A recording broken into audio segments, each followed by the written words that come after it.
যে কারণে বুবলিকে নিয়ে ঝুঁকির সম্মুখীন এখন শাকিব খান।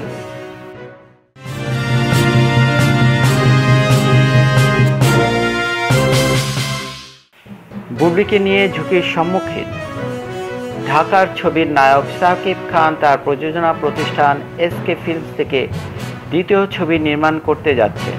ছবির নাম প্রিয়তমা। এ খবর পুরনো। নতুন খবর হলো সিনেমার বাজেট প্রায় 4 কোটি টাকা।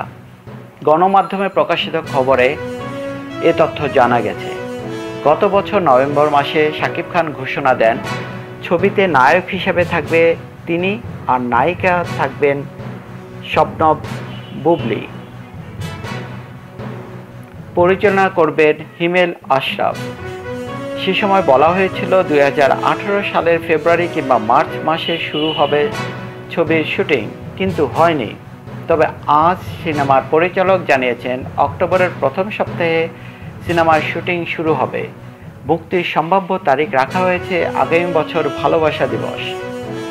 বর্তমানে চলছে সিনেমাটির গল্প ও চিত্রনাট্য প্রস্তুতের কাজ। খোঁজ নিয়ে জানা গেছে ঢাকা, কক্সবাজার, চট্টগ্রাম, মহেশখালী, ভারতের রামোজি ফিল্ম সিটি ও লখনৌতে সিনেমার শুটিং হবে। অকাল প্রয়াত চিত্রনাট্যকার ফারুক হোসেনের লেখা সমাপ্ত চিত্রনাট্য এটি। পরে এটির পূর্ণাঙ্গ রূপ দিয়েছেন এই ছবির পরিচালক।